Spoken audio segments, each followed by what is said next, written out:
here the redlined copy that we have. The biggest change, kind of to start with the definition section, is just adding Is there new. documentation that we've shown on the screen or not? Tim, if you go to the regular agenda and pull up the tobacco ordinance, it's right there. Juggling. That's That's what fine. we do. No, you're good. 18, the amendments, is that what you're referring to? Yes, correct. Thank you.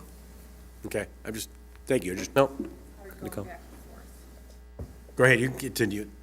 You'll get there. All right, so the first thing I just wanted to cover was just the updated definitions and new definitions. So we have definitions for alternative nicotine products, electronic cigarettes, nicotine, and then kind of a revamped vision definition for tobacco product.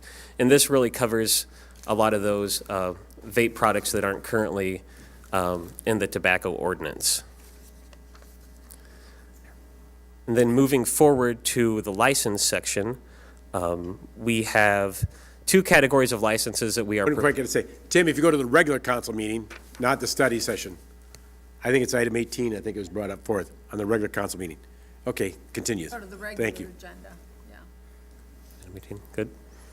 So we have, under licenses generally, two categories of licenses that we're proposing, and this identifies kind of a Class A and Class B license. So the Class A license is where the sales of products regulated by this ordinance are more of an accessory use to the business. So that would be like a grocery store that deals in some tobacco products. That's the Class A license. And then the Class B license is for those retail tobacco businesses, the ones that generate more than 80% of their revenue from those types of products. So that would be just your regular tobacco and vape store or a cigar lounge, something like that. Going kind of over the license transferring part of things, a license, we're kind of mimicking what the liquor license says here, and it'll be tied to an individual and be non-transferable. And that's the same language. We kind of cut that from the liquor license, so kind of the same general principle there. And to highlight, I know Samantha has updated kind of the fees for the different Class A and Class B licenses, but that's really kind of the biggest distinction to make about the license section.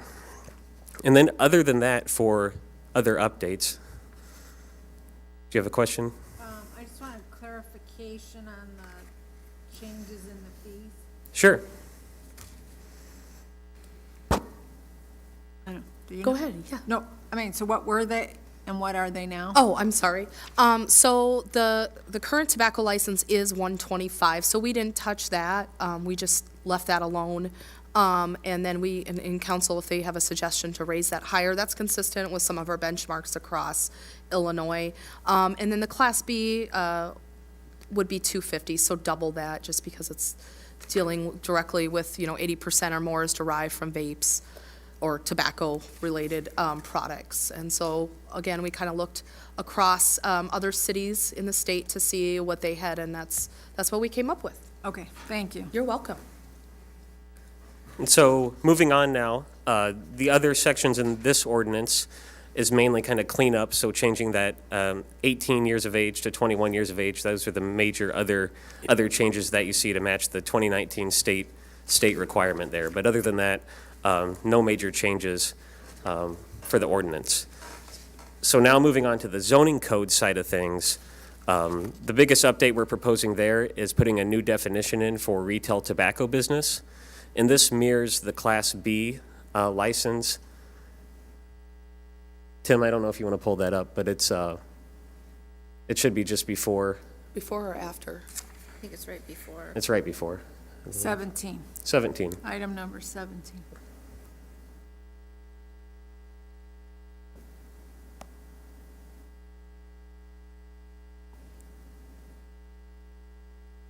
Second page here.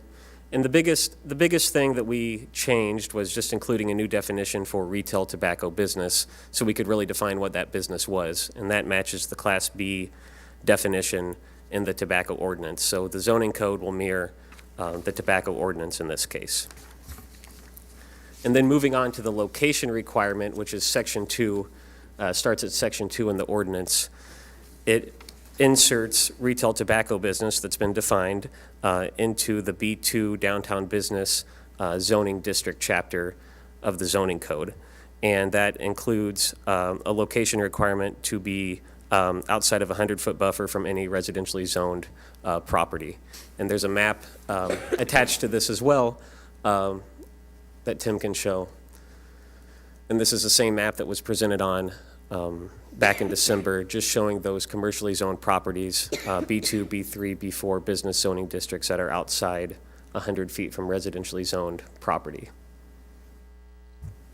And so any existing businesses are grandfathered in, correct? Yes, Okay. yep. So to kind of go over the non-conforming use situation here, so current business owners, current businesses would be allowed to continue operation as usual, just how we handle any other legal non-conforming uses. For kind of, I know we addressed it in the memo a little bit that council received, but just to highlight kind of how the zoning, non-conformity, and somebody getting a new license will work. If, say, Samantha had a tobacco business and sold it to me, and I wanted to open up a tobacco business, as long as that happened within 1 year and there wasn't any change of use that was taken back to a permitted use in that zoning district, then the business could continue as is. The main thing in the zoning code that where the non-conforming use would not be allowed to continue is if the property was abandoned for over 1 year or if it was changed to a permitted use. So say somebody wanted to put a grocery store there and that continued on and then it went back to a tobacco business, it wouldn't be allowed to do that unless that person wanted to go through a special use permit or a variance, some of the same processes that we already have in the zoning code. Okay, so I have a question about this map. Sure. So all those colored parcels, so anyone wanting to open a new tobacco business can only locate in one of those parcels, is That's that- correct. Those are and that's just for the Class B or the retail tobacco business as defined in the zoning code. Those would be the locations where it would be permitted by right. If somebody wanted to open a business outside of those locations, we have due process kind of built into the zoning code as far as the special use permit or any variance that might be needed.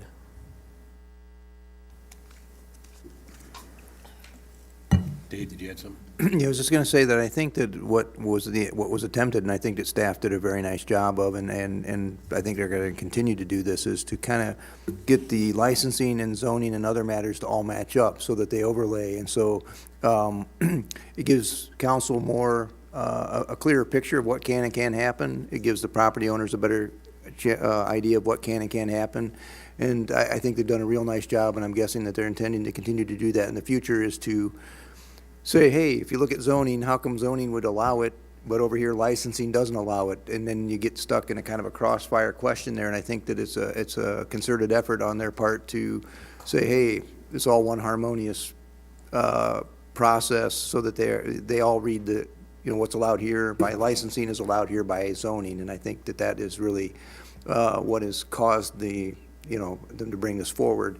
And I think also the other thing is that there has been such a change in what, tobacco products when I was a kid were, chewing tobacco and cigarettes, right? And that's changed. There are a lot of different delivery systems now that this cleans up and addresses that weren't that way in, the 1980s, so.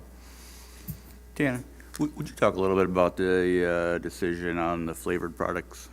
Sure. So staff did some research on regulating flavored products. I believe Alderman Parker had a question about that at the last study session. And what we found out is that not many kind of peer communities within Illinois are doing that. We largely see Chicago and some of the outlying suburbs looking at flavored regs. And the other thing, too, is that the FDA has really started to crack down on the marketing of those products, kind of looking at if they are really marketed to somebody who's trying to quit tobacco or if they're being more marketed to a younger population. So the FDA continually kind of restricts, or looking at stronger restrictions on authorizing products and also taking some products off the shelves. So we really didn't feel like it was necessary for us to do anything regarding other flavored products at this time as far as a citywide ban. But it's something we can continue to monitor and see if there's any more federal or state guidance on that. One of the other things that can be a problem there too is, like in the controlled substances area, I've worked in that area for 30-plus years, and so what, for instance, if you have controlled substances, they say, hey, you move that carbon molecule from here over to there, and now it's compliant. What was a look-alike drug is no longer a look-alike drug because we moved a carbon chain, right? And so you can be fighting the same battle with, hey, we don't call it Tutti Frutti anymore, we're going to call this one, Vanilla Sky. Now, it still tastes like bubble gum, and then you get into an argument about, well, what does bubble gum taste like? And I think it could be difficult to enforce.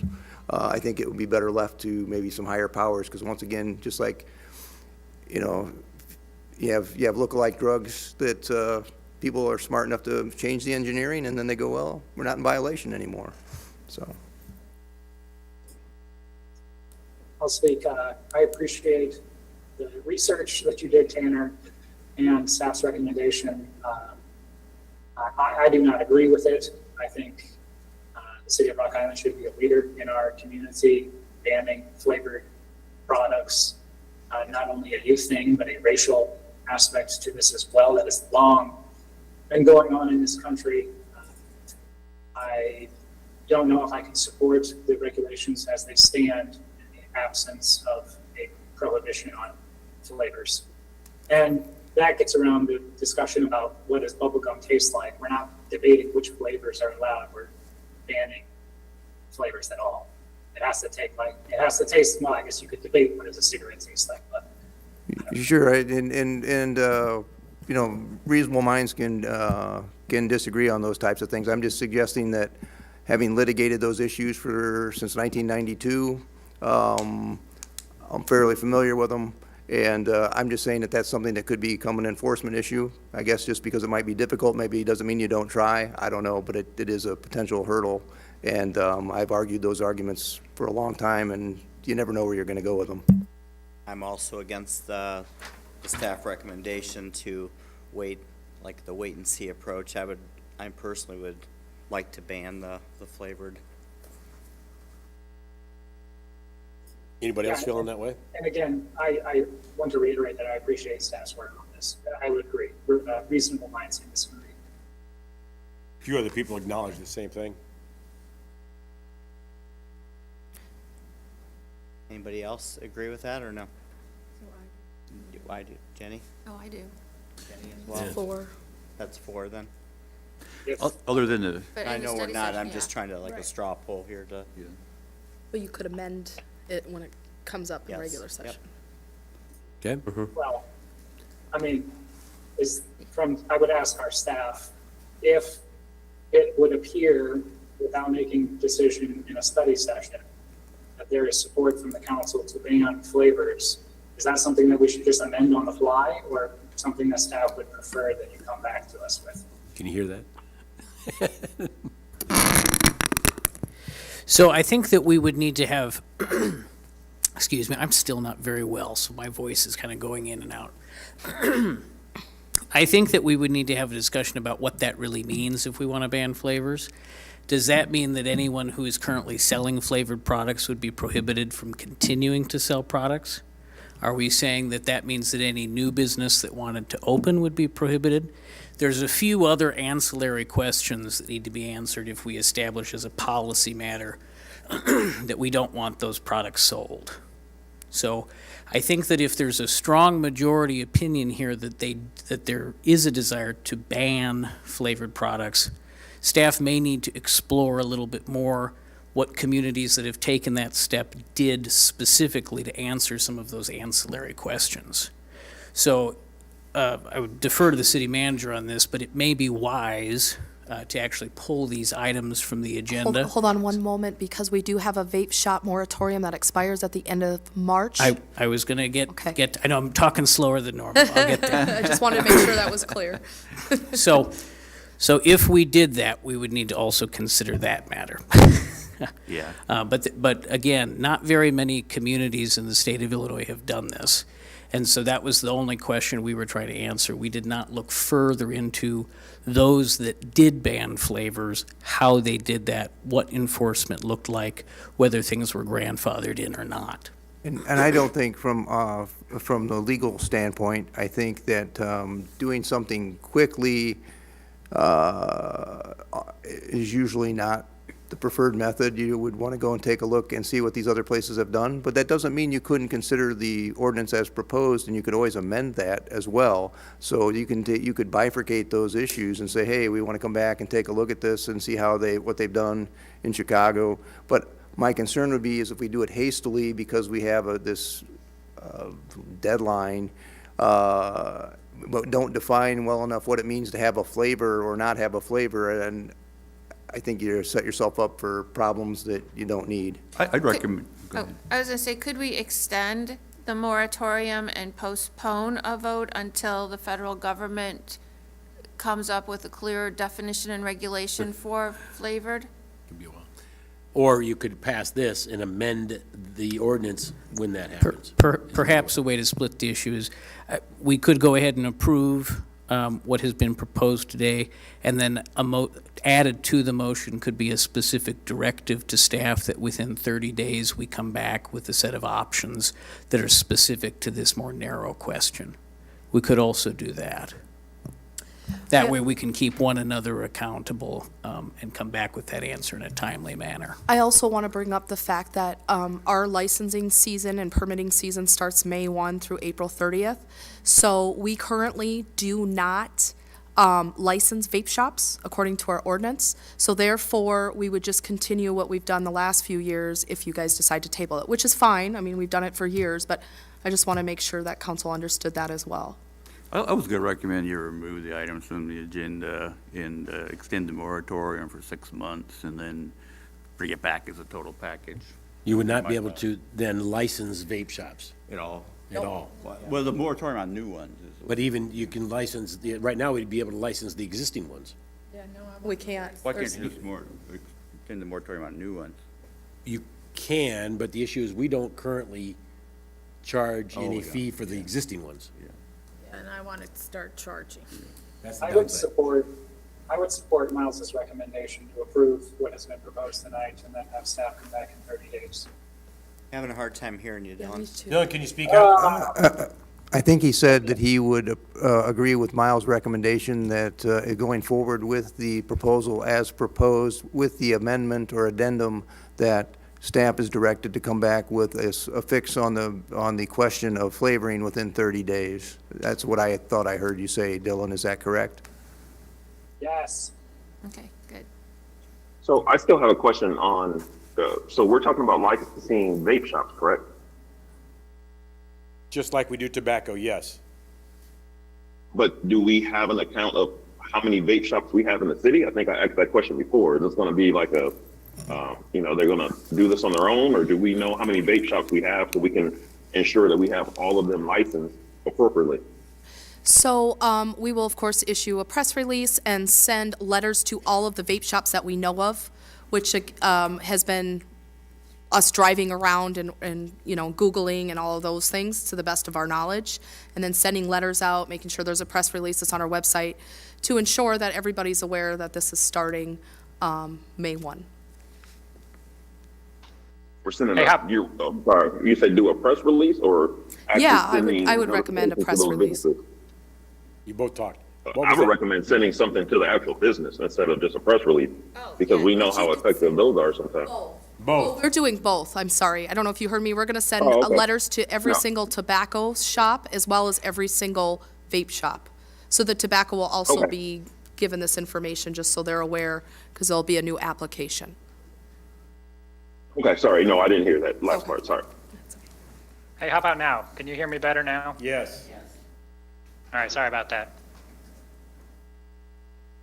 If we are done with the discussion about flavors, I did want to ask about licensing pipes. I noticed staff also recommended against licensing glass pipes. Can you speak more to that? Sure. Looking at all our communities that we, kind of peer communities in Illinois, so Peoria, Springfield, Rockford, we looked at Schaumburg just because we were basing some things in the ordinance itself on that city as well. We did not see any kind of existing language that other cities are using to regulate glass pipes or head shops.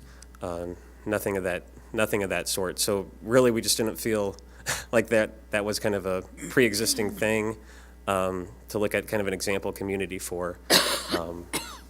We can continue to explore kind of what that would look like. I know kind of the existing kind of head shop or store that deals in glass pipes that we have is also covered by our tobacco ordinance currently.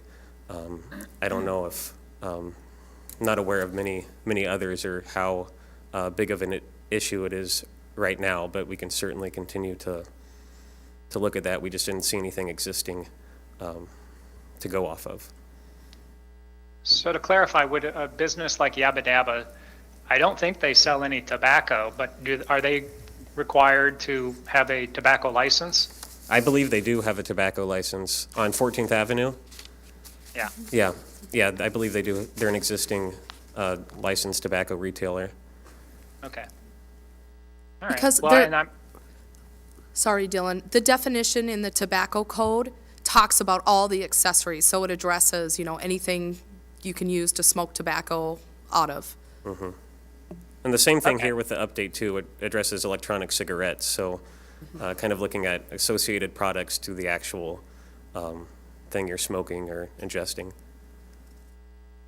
so really, if they sell glass pipes, which could be used to smoke tobacco, I mean, I don't know many people who use a glass pipe to smoke tobacco, but you could.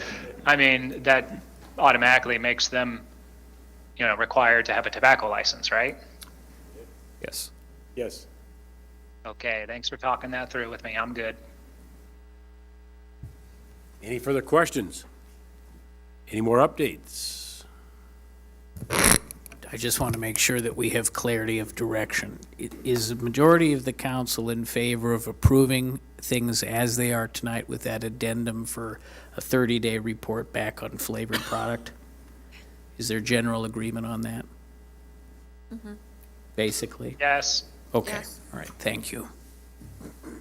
Okay.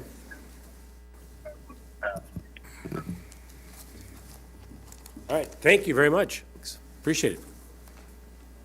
Tara, I think you're up. Exciting news here. Great stuff. I'm going analog, so I have, Do the people that are on virtual have this information? if Tim could bring it up, item 19.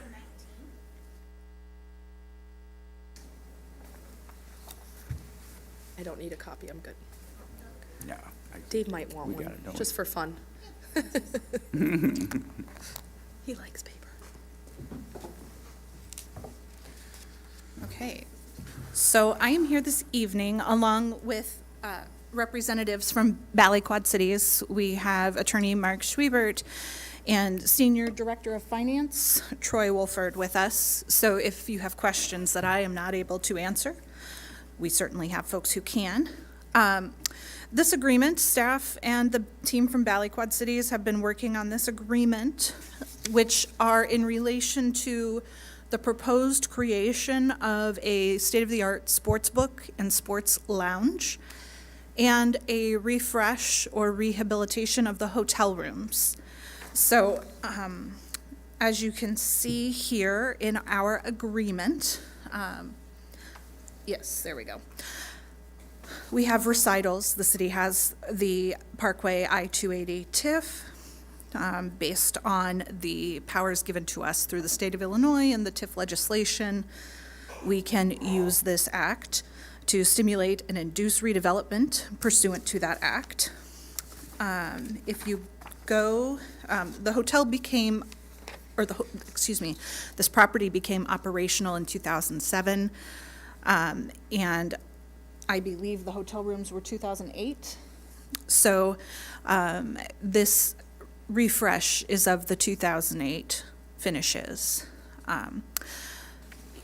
In June of 2021, Bally's Corporation purchased former Jumers Casino and Hotel property here in Rock Island, bringing our property in Rock Island into the corporate structure of Bally's, which is a nationally recognized brand, and is not only putting a hotel here in the Quad Cities under the Bally's name, but also in Chicago. And that's part of the reason that they are coming to us asking for help. In addition to the purchase of the property, Bally's has undertaken a regimen of investments in the capital expenditures arena, things that needed to be updated.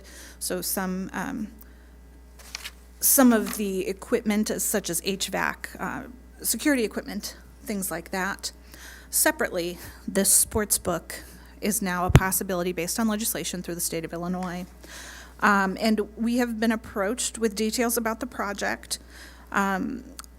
All in all, between the sports book, the refurbishment, and some capital expenditures, they're looking at investing about $34 million into the site, including the cost of the purchase, or no, that's the refresh. And then there are about $12 million in eligible expenses under the TIF.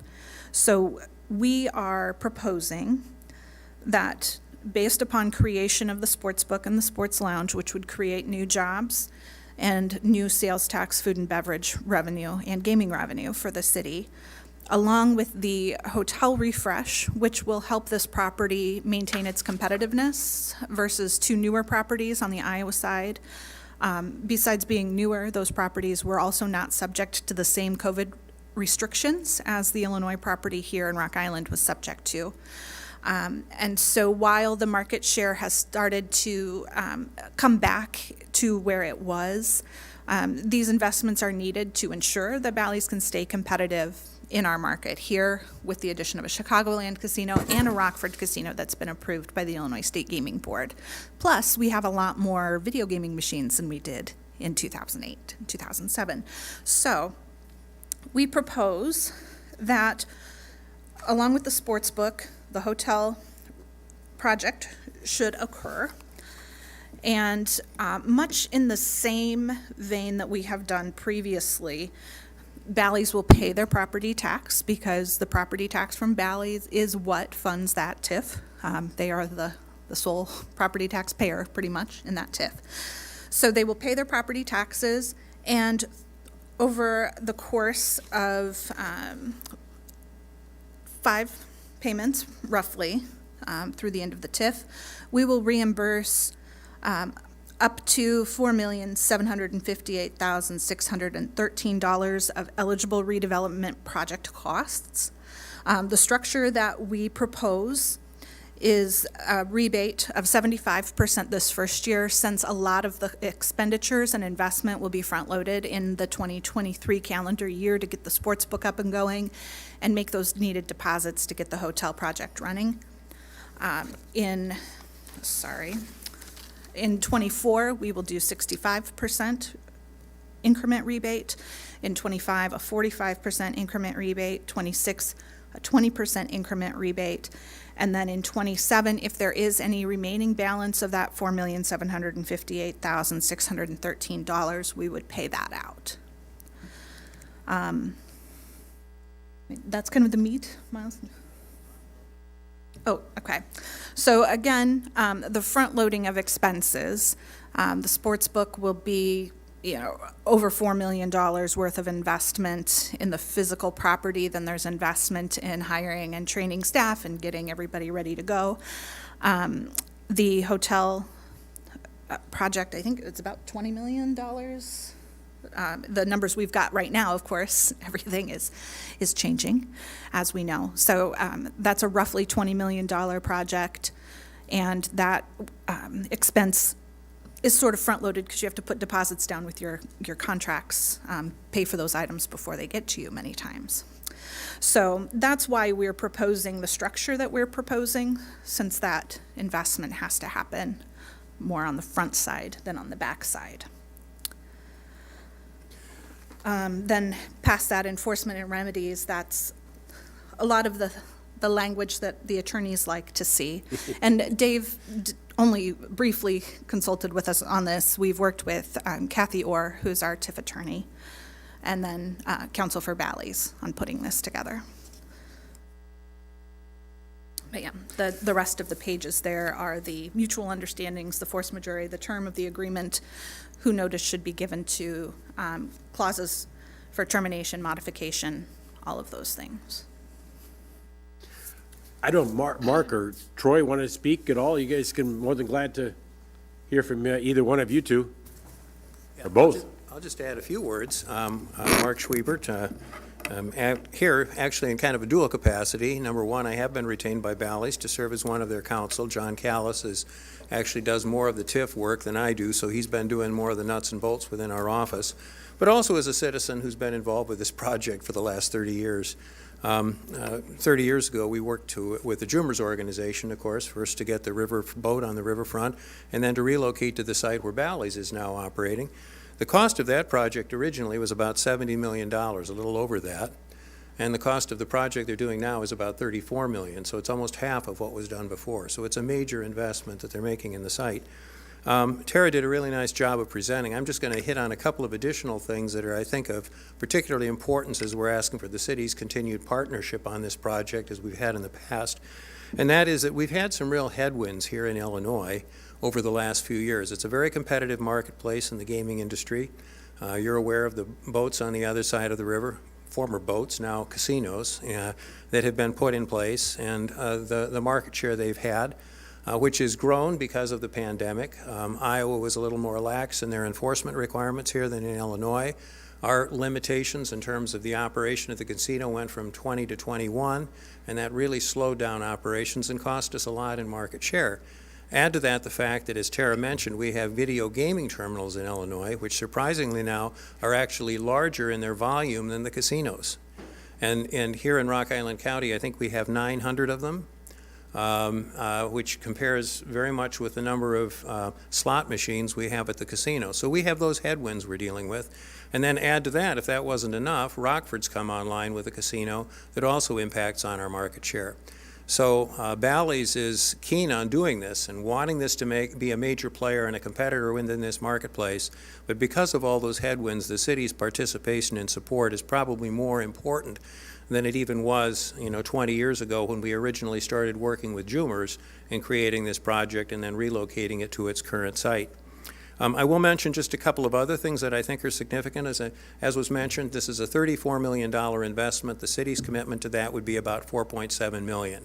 So if you do the comparison of the numbers, that's a fairly small percentage of the total and pretty good leverage on the dollars. It'll substantially enhance the up-to-date nature of the project and the quality and competitiveness of the project. The sports book, I think, will be the only one that we have in the Quad Cities, so that'll be a nice addition and give us something the other gaming operations in the Quad Cities don't have. And we'll be adding an additional 80 jobs over that period of time. Already, the Bally's people have increased payroll by about 50% since they took over in June of 2021. So they're putting their money where their mouth is and showing they're committed to this marketplace, but we need the city's help to keep doing it. So I would just encourage your support of this project. I think it's in line with what's been done in the past in terms of tax increment, about 30% rebate on the tax increment portion of the $12 million total. And so it's well in line with that, but at the same time, and equally important, it represents a really cool continued partnership between the city and one of our major employers. And one of the things we're hoping for is when this is favorably acted on, hopefully by the council, we'll be able to have a celebration out at Jumers, probably a sort of a ribbon cutting ceremony sometime around the 1st of July when we're going to want to invite all the council members out there to see what's been done in terms of the sports book and to celebrate and claim some of the credit for this nice economic development project that I think we all want to toot our horn about, and that'll give us a chance to do it. So with that, I will, as was mentioned, Troy Wolber is here. He can, if you've got any questions about the hard numbers, he's the guy to turn to. If they're more general, I'd be happy to try and answer those. Randy. So, and neither one of you can answer this, so I agree, and I'm totally supportive of being competitive with the other casinos, and I think it's a great project. Now, maybe an offshoot question from this, and I know if we're looking to be competitive, are there any plans for like an event center down the road? Or, I mean, because the other casinos have those kind of things that do generate quite a bit of income. I'm not sure where where Bally's is going, long term, or what their plans are. I mean, I agree this is a great first step, but I think if you want to be truly competitive, I'm just kind of wondering if there's discussions about that. Yeah, there have been discussions about that, Randy. Thanks for bringing that up. I don't think we're at a point now for making any kinds of commitments to doing that because obviously we need to get more competitive. We're doing a lot right now, but we've got some catch-up to do because of these headwinds that I mentioned a minute ago. So this is the first step. But if this works well and generates the kind of income and the kind of added market share that we're looking at, I certainly think that's something that we would look at, or that Bally's would look at doing down the road, and I agree, I think it could be a real nice addition. Thank you. I'd like to, go ahead. No, I have questions for Troy. You're the CFO, right? Yes. More or less. Okay. So, and I'm very supportive of this project. I think it's great. I'm just looking at it from the numbers perspective and having been a TIF administrator and the details, that was in the details.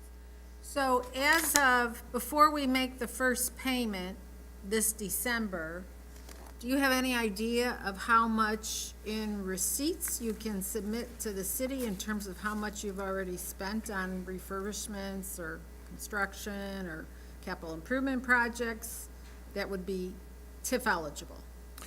So we have to spend $4 million on the sports book to get it open by July. So we'll have $4 million in spend. Some of that is TIF eligible, some of that is not. I'm not 100%, and Tara might be able to answer some of that, but I will assure you that the majority of that, those funds being spent is TIF eligible. So, as we were going through our negotiations and our discussions with the team at Bally's, they shared a few numbers with us that can get a little closer beyond what Troy has already shared. Bally's in '21 invested $1.8 million roughly in capital expenditures. So some things weren't eligible, like refreshing slot machines and recovering chairs, and but other things like, resealing the parking lot and replacing some of the security systems for the property, some of those items were. Then in 2022, they were looking at roughly $3.9 million in capital expenditures, things like heat pumps and boilers and blower motors and things that, 30 years in the building have served well, but we've got to make the property work. So, they've been doing some large expenditures in the previous years. They have a program of some of the same type of investments still going on. I know they've made major software upgrades on the property, as I noticed on my end, because their email addresses changed halfway through. So, it's a large program, and we haven't even gotten all the way into everything they're spending, but you can see a pattern of investment, so I feel confident that that will continue as things go on. Okay, so how much do you estimate the first payment to be? The first payment from us, or the first? From us, of the 75% of the incremental taxes. Okay, so 2022 assessment paid in 2023. Right. I'm looking at roughly $1,713,797. That's roughly 75% of what we anticipate they will pay in property taxes. The 1.7 million is the 75%? Yeah. Okay. Yes, of like 2.257 million. Mhm. And then in '23, be roughly 1.5, 65%. 2004, 1,059,358 would be 45%. And then 25 assessment paid in '26, we're looking at roughly $477,888, which is 20%, roughly. So, Okay. Let me just throw out there that, on this deal, the community, involvement in the community and investment in the community, Bally's, of course, there've been rumors before, but Bally's has done a great job of investing in the community.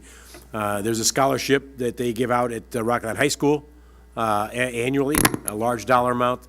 They are sponsors of a number of events, along with other grants. A while back ago, they did with some with the county and squad cars, and they continue to be involved in the community above and beyond this type of deal. And so that's very commendable of their part. When I've had communications with them and everything else, that they plan on doing that and continuing that in the future. This has no effect on that and actually could grow as far as that part goes. So I want to say thank you for that commitment and appreciate it. The community benefits in a lot of different ways. Along with, I was going to mention that, of course, they pay currently over $2 million a year in property taxes. And actually, we receive, and if I can't remember the exact dollar amount, if we looked at the budget, but over $3 million we receive in revenues by state law, we receive annually. That has gone to a lot of great projects in the past, and obviously, the more market share they gain, that number grows. We also have the fee, the dollar entrance fee or whatever it is that happens. But so our incentive on our part, that if they can grow market share, it helps the city coffers on an ongoing basis, not only in property tax, but in the fees that they give, and so by state law. So there is some definitely long-term gains here on both parts. And so it's a win-win. Using the cliche, it's a win for everyone. There's no doubt about it, but they've been great stewards for the city of Rock Island, and so thank you for that. Just to pick up on what Mayor Tomes is saying, the projection is with these enhancements, there will be another $900,000 in gaming revenues to the city over the first year. So that's going to be a significant windfall, and that's separate from the property tax. And then there's hotel motel tax, Yeah. of course, coming from the hotel as well. And food and Food and beverage. beverage, So that's correct. those are all revenue producers that'll come into the city. Going back, Judith, to your question, one of the things that's provided in the agreement under Article 2 are that a number of capital projects need to be completed before a certain date, and invoices submitted on those. I would just add that the sooner the council can act on this, and it would be possible, as you all know, to consider suspend the rules and pass the ordinance, the faster we can get this in place, and the faster we can move forward with these projects. So with the council's indulgence, if there was an inclination to do so, to move this along faster and start realizing those returns sooner, it would be entirely appropriate if someone wanted to make a motion to consider suspend the rules and pass the ordinance, which we used to do a lot in my day. And we could get it approved tonight, and then these things could move forward in a fairly expeditious fashion. But yeah, and the other thing Mike mentioned, they have been very generous with a number of projects. I know I was involved with the fundraising campaign on the new library, Yes. the Watts Midtown Library, and they made a generous contribution to that as a sort of a down payment on their commitment to ongoing civic involvement, as well as being a corporate player within our community. Absolutely. Any other questions that we can answer? Thank you very much. Otherwise, Yes. thanks very much for Yeah, your wait a minute, consideration. just One, Oh, Dylan, go ahead. Yeah, go ahead.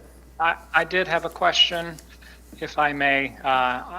Like everyone else around this table, I appreciate everything that Bally's is doing for our community here in Rock Island. I'm sorry that I'm not with you tonight. Other business has taken me away, but I'm glad that I can be here virtually with you. In the spirit of partnership and community that we're all talking about, I did have a question regarding Bally's contracting practices. I very much want to be a good partner, but at the same time, I want to make sure that tax dollars that would otherwise be going to the local school district, the local county, are not going to be going towards paying workers from Kansas or other communities not here in the Quad Cities. We have a local workforce and business community that I imagine can do much of this large capital improvement. So I was just curious as to what Bally's contracting practices are, if either of you can speak on that. I'd be more than welcome to. One of our contracting goals is obviously to spend local. When we consider local, we consider on both sides of the river. We always try to spend on the Illinois side first and foremost. The other spend criteria is diversity. We're always looking for diverse spend, whether it's minority, veteran-owned, disabled, or women-owned. That is a state requirement, and it's also part of the Bally's core to spend with diversity. So I completely agree and completely acknowledge that is a part of our day-to-day criteria when we look at new vendors coming in to the major projects. I will tell you that it's also local unions are being used out at the property currently. So. Yeah, I appreciate that. That's very good to hear. I imagine Bally's is familiar with project labor agreements. I'm sure those conversations for the Chicago location especially are going on. I don't know if you are familiar with the Iliwa project Labor Management Council. They facilitate the local project labor agreement here in the Quad Cities. If you have not yet, would you be open to a conversation with them about this project? Yes, I'm sure we would. Wonderful. Dylan, are Well, you thank you referring very to much. the, Impact. are you referring to the impact agreement? Yes, I am. Okay, yeah, all right. Yeah, I appreciate that, and I'm more than happy to support the work that you're doing there in Southwest Rock Island. Anything else from Mark or Moses? Don't want to forget you guys virtual. No, I just want to, congratulate them and thank you for all the work that they've been doing here in Rock Island. So just anticipate when the project is completed, so we can definitely come out and tour the facility again. Yep. Thank you. Great. And again, I apologize for not being there. I'm in DC on work, but look forward to working with the company even more. I also want to throw out there, when some developers were looking at developing potential, or we were encouraging to develop out in the Southwest area, Bally's was very involved with helping with that. Not just verbally and supporting, but even financially. They have put money up and invested in helping us get development around their facilities out there. So that was another way they've helped with this community. So, and they continue to make that promise to help the city of Rock Island develop that area around their facility in the future. So, Well, if there are no other questions, thank you very much for your attention and hopefully for your support. thank you. Appreciate it. Anything else, anybody? Do you have something, Mark?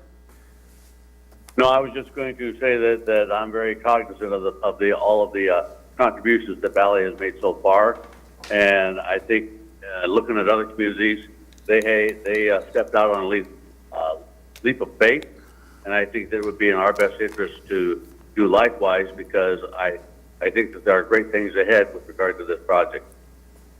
Correct.